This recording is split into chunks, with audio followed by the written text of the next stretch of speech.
This is Doggy DNA, the show where we invite dog owners of all sorts to come and discover the secrets held within the DNA of their equally diverse canine counterparts.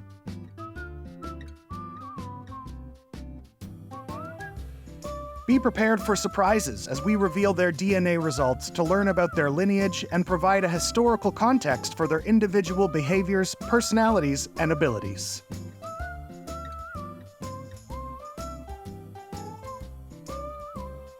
We'll meet some wonderful dogs and hear the stories of how they found their families. And we'll even have time to play with the pups as our experts share advice on how best to nurture and train a wide variety of breeds.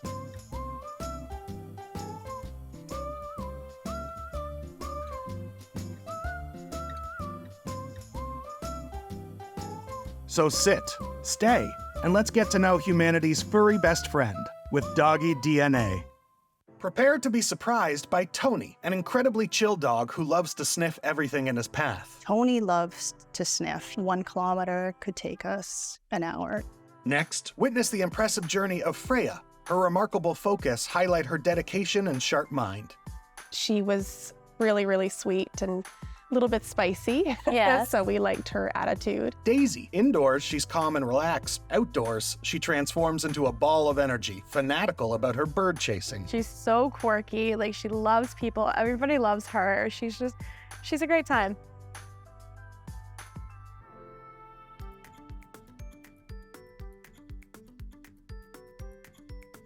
My name is Erin Corrigan, and I brought my dog Tony with me today. Erin, hi. Tell me about Tony. How did he come into your life? Tony is originally from Mexico. So he came in from Cancun. He was rescued off the streets. Organization out west worked to bring him in to Canada, where I agreed to foster him and ultimately decided he was the most amazing dog I'd ever encountered and adopted him. When I went to pick him up from the company that brought him in, tons of dogs barking and going crazy, and it was chaos. And there was Tony just kind of hanging out in the corner, watching the world go by, not making a peep, very sweet, calm the entire way home. And when I let him out in the backyard to play with my other dog, they were besties right from day one. So I knew it was going to be a very awesome dog. So I couldn't give him up. Yeah, I bet. And was there any transition period at all? He was a little bit nervous. I don't think he'd ever been in a house before, but once he did, he made it his little home. As long as we pet him, we were friends. Well, over the 10 years, what are some of the things you've come to love the most about Tony? Most favorite thing about Tony is his eyebrows. They're very expressive. I also really enjoy that he's the most chill, relaxed, amazing, easygoing, perfect little dog anybody could have asked for. Well, let's talk a little bit about Tony's behaviors. Does he have any really strange quirks? Probably the biggest thing, my other dog is also from Mexico. Okay. Very similar in appearance, but Tony loves to sniff. He will spend hours, his nose in the grass, every single bush, like 1 kilometer could take us an hour. Very, very nose driven. Right. My other one is more kind of a prey driven. So that's something I noticed right away. Well, you're here today to have a DNA profile done on Tony. Why did you want to have that done? So I wanted to get the DNA profile done for Tony because he is such an interesting, eclectic mix of different characteristics. So when this opportunity came up, I jumped. Hi, Erin. Hello. How are you? I'm excellent. How are you? I'm good. We have a very fun profile today. What are your suspicions? Some sort of rough coat Wheaten Terrier for the face, the beard, and then some stubby leg breed like a Dachshund or Wiener Dog or something. Well, we have some really fun surprises. So Tony is 12% Scottish Terrier, Okay, the beard. Yes, I can see the beard. 13% Yorkshire Terrier. Terrier. Yes, I see a trend. At 27% Silky Terrier. And then finally, at 48% of Tony's DNA, is a collie. Really? The Silky Terrier was developed in Australia in the late 1800s. This breed was designed to combine the robust body of the Australian Terrier with the silky coat of the Yorkshire Terrier. Despite their small size, Silkies were adept at catching vermin and quickly became beloved for their lively personalities and striking appearance. Tony embodies this heritage with his easygoing nature and love for adventure. Whether he's chasing squirrels or making friends with catfish in the lake, Tony's playful and inquisitive spirit surprises everyone.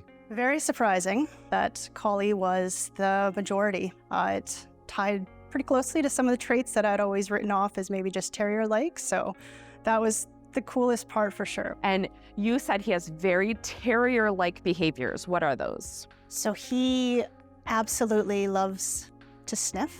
He loves chasing anything that moves, and he loves fishing. Catches the fish? No, he gingerly reaches his paw towards it. Luckily, no fish getting caught. And it is interesting that he doesn't actually aggressively go for the fish or try to catch fish, because terriers were originally made for helping the hunters, right? So the terriers would do the chasing, the sniffing. Their job was never really to do the hunting.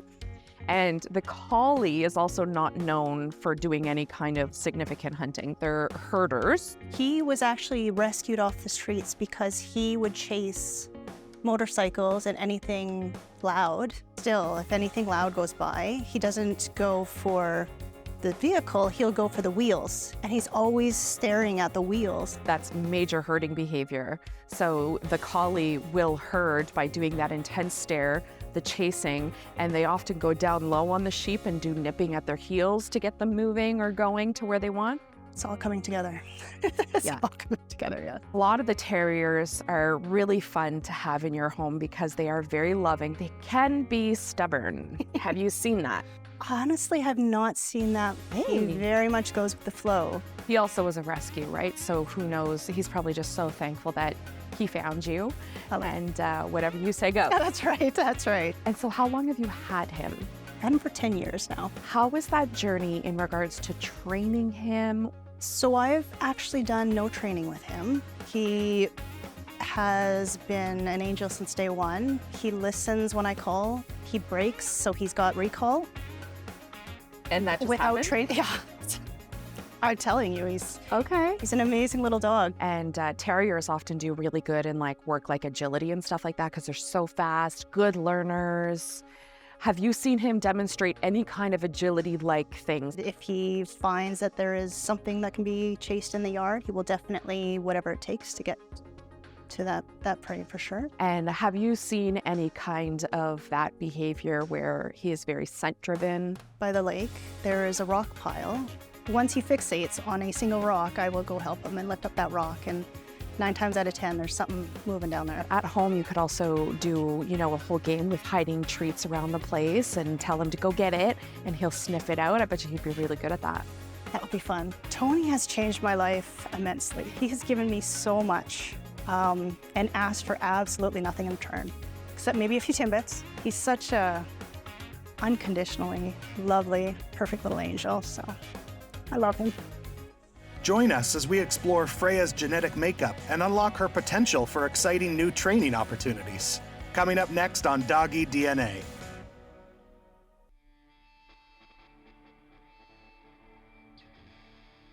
My name is Hillary Mills, and I brought my dog Freya with me.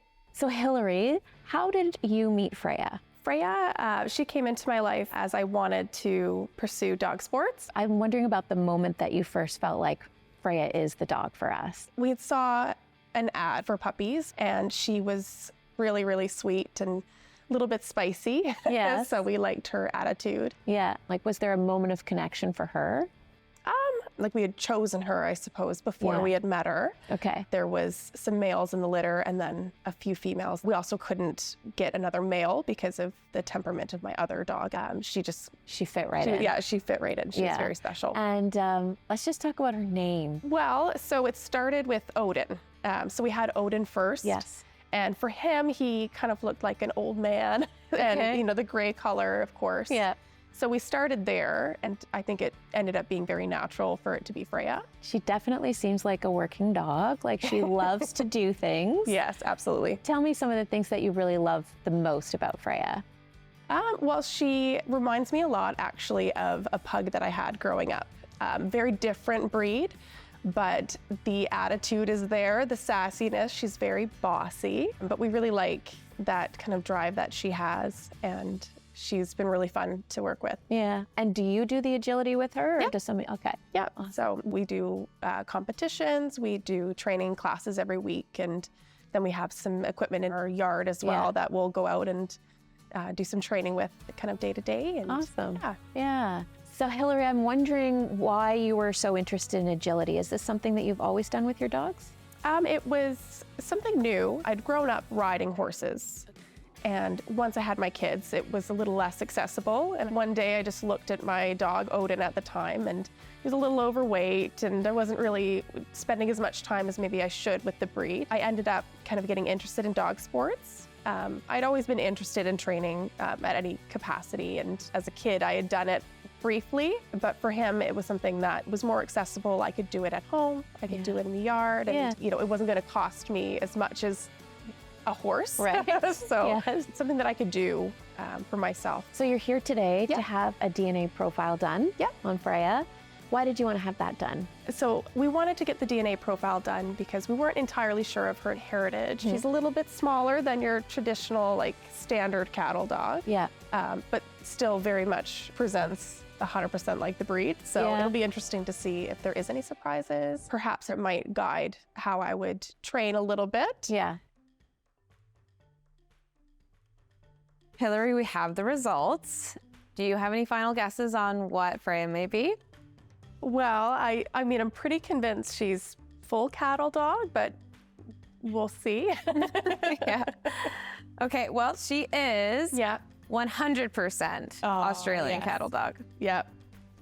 Yeah, that definitely tracks. Yeah, no, I was pretty sure, but it's good to have confirmation, especially not knowing her history. So Of course. In the early 19th century, Australian settlers needed a robust dog to manage cattle across vast, rugged terrains. By crossing blue speckled Highland collies with dingoes, they created the Australian cattle dog, known for its stamina, intelligence, and work ethic. Freya exemplifies this heritage, with her strong drive and ability to use hand signals during agility sessions. Freya's protective nature with resources reflects the breed's origins as loyal and hardworking herders.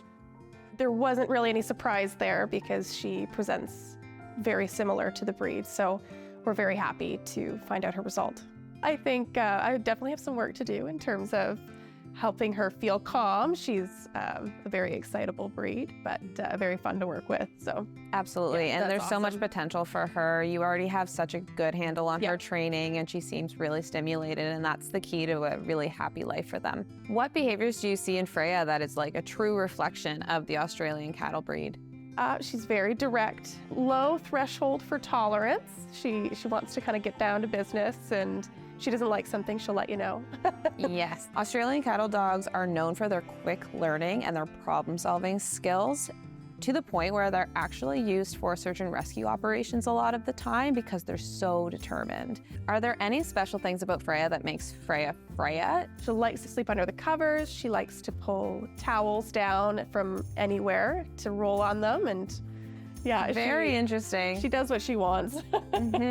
Playing with towels is certainly not reflective of the Australian cattle dog breed. Maybe that's just a Freya thing. Yeah, well, so she actually displays a lot of the same behaviors as my childhood dog, and she was a pug, so very different, but it's something special that I'd noticed. She does the towel rolling, she likes to sleep under the covers, she's very well attached, kind of special, I guess, about her, that she has all of these things that really aren't specific to the breed, but they definitely bring back memories of my childhood dog. Yeah, that's so sweet, and I think it's a true testament to the bond you create with your dogs. She's incredibly intelligent. They have the natural instinct for herding, and they're incredible at agility, which I think you know. You did mention that you do agility with her. Yeah, she loves it. What other mentally stimulating and physically stimulating things do you do with Freya? We do like just general training. So we'll do like some fitness stuff at home in terms of kind of helping with her conditioning, although I'm hoping to start doing some scent work with her as well, because that tends to be a bit of a calming activity for them.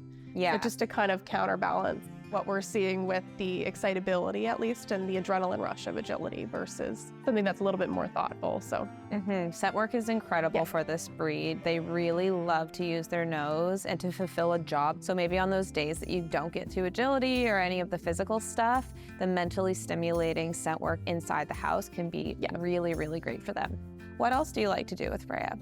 we do a lot of hiking. So when I don't want to do a lot of directing her and I don't want to do anything too specific, we do a lot of off-leash hikes. Yes, of course. Hiking is such a great mentally and physically stimulating activity for them.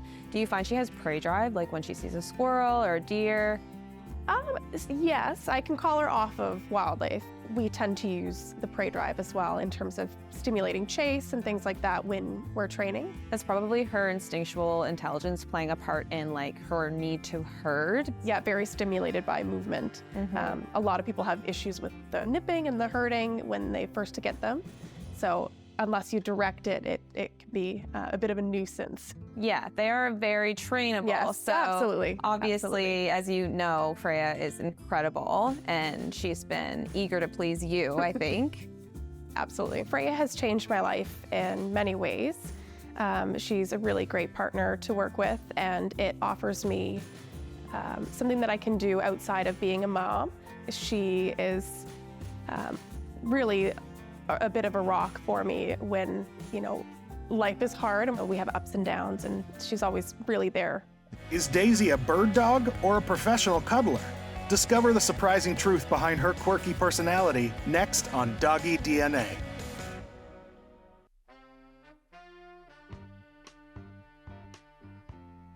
My name is Haley McKim, and today I brought Daisy with me. Haley. Oh, I'd love to know the story about how Daisy came into your life. Daisy came into my life almost 4 years ago. I adopted her from a rescue. I actually applied for a different dog they had on their website, and they gave me a call. They're like, actually, we just got these 2 puppies. If you're interested, we would switch your application. Before I got Daisy, I actually had just started doing therapy work on my own anxiety. And in session, my therapist was explaining how anxiety works and how you don't want to ignore it. So as she was kind of setting up the context, she was like, pretend it was a pet. If you could have any pet in the world, what would it be? And I was like, I'd have a dog, and I'm just going along with it. And she's like, what kind of dog would it be? I'm like, it'd be like a pit bull. She's like, what would it look like? I'm like, tan, maybe some white. And she's like, and what would you name it? I was like, Daisy. I just throwing answers out there. I had already applied for dogs, I think, at that point, but a week later when I got sent the picture, I'm like, oh my God, that's Daisy, that's it. And I knew right away. I think it was almost 24 hours from when I saw her picture to I was at the rescue picking her up. What was it like when you picked her up? Oh my God, it was the best day. I brought her home and she right away fit in, she knew, yeah. So let's talk about Daisy's personality. What are some of the things you've come to love the most about her? She's just the sweetest. She's so quirky, she loves people. Everybody loves her. She's a great time. We've already noticed that she's very communicative. Yeah. Anytime she wants anything, she'll cry. She'll go, wow. But when she wants water, I look at her and she'll lick her lips. She's like, water. She wants food, she'll wait till I look at her, and then she'll stand by where her food container is. She has to go to the bathroom, she'll wait till I look at her, and then she'll go and she'll run to the stairs. Wow, well, Yeah. that's pretty helpful. Yeah, it's super helpful. How is she with snow, rain? She hates water in general. So Okay. bath time is not good. Had her since she was 8 weeks old, so I tried to introduce her to water from the beginning, teach her to swim. She wants no part in it. Okay. Snow, however, she loves it. She gets zoomies when there's snow. She looks like a dolphin jumping through it.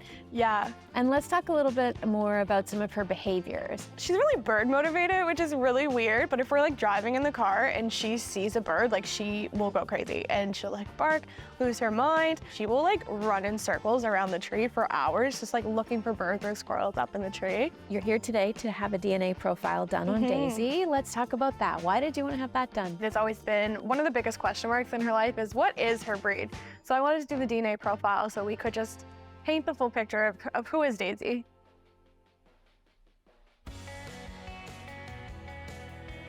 Haley, do you have any final guesses on what you think Daisy is? I really don't. The only thing I think is there definitely is some pitty Amstaff, but other than that, something hunting breed maybe, but I really don't know. Interesting you say that. Yeah. Daisy is 19% border collie. Okay. 24% Mastiff, Wow. and 57% American Staffordshire Terrier. Yeah, that makes sense. I never would have guessed Border Collie. The blend of American Staffordshire Terrier and Border Collie creates a unique and captivating mix. The American Staffordshire Terrier was bred for its strength, loyalty, and versatility. The Border Collie hails from the border regions of England and Scotland, where it managed livestock with precision and energy.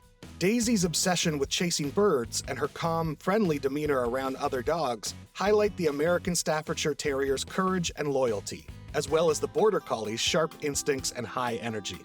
I feel really good. I was definitely shocked with the results. Some of it I could have guessed, some of it I would have never guessed. Appearance-wise, Daisy definitely looked like an American Staffordshire Terrier, but the Mastiff didn't make sense to me because of her petite size. The American Staffordshire Terrier and the Border Collie are quite small in stature, so I think the combination of the two probably brought her size down to what she is now. And that makes a lot of sense. I noticed that Daisy has a very unique tail. Could you tell me a bit more about it? Yeah, so from my understanding of what the rescue knew, she was actually born with her tail broken. And as far as we understand, it healed right away. And because of that, she's got a pretty unique tail. I mean, it's like a 90-degree kink. Looks like a zigzag, but it's never caused her any issues. I think it just gives her more personality and quirk. It's an unfortunate circumstance to have happen when you're born.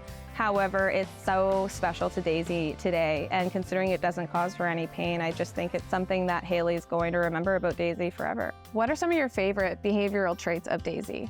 I think just like how affectionate she is. She's definitely like attached to me. She's my shadow around the house. Like she always keeping me company. She loves to cuddle. That's definitely reflective of the Staffordshire Terrier. These type of dogs really just love to cuddle with their people, and that's what makes them happy in their everyday lives.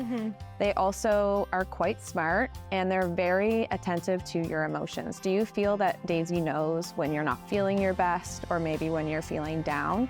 I definitely think so. I think that's like, even if I'm like sad but I'm doing work, like she'll lay at my feet rather than like laying on her bed. Like she'll try and be a lot closer. They're very empathetic dogs, and they can pick up on their owners' feelings so well. They're oftentimes used as therapy dogs, actually, because they're so affectionate and they are so attentive to their owners' feelings and needs.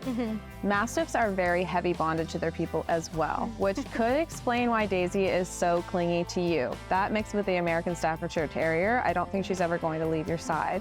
Do you find that Daisy has any watchdog behaviors? Definitely. I think she's very sensitive to noises and things going on like outside, letting me know, letting the whole neighborhood know probably. Do you find that after she reacts and alerts you about it happening, that she's very cuddly afterwards? Now that you've mentioned it, I definitely think so. I think it's also part of the watchdog characteristic in her, alerting you about the threat or the potential threat, and then making sure that she's clung to you until it goes away. Yeah, that makes a lot of sense. What's Daisy's intelligence like? She is very smart. Yeah, she's very like food motivated. She works really hard with like puzzle toys, anything to try and work to get things out. She loves solving things. Well, the Border Collie breed that's in her would explain a lot of those behaviors. Border Collies are working dogs, and they will try to outsmart you if they can. American Staffordshire Terriers sometimes struggle with skin conditions. 100%. I've basically known since she was really young that she's always gonna have chronic skin issues. She's lucky to have you in the sense that you're doing everything you can to make her comfortable. I think it was really insightful to have that time with Cassidy. It definitely helped clarify that there is a reason why she does some of the things she does. Daisy has changed my life drastically. Like, she is my best friend. I could not imagine not having Daisy in my life.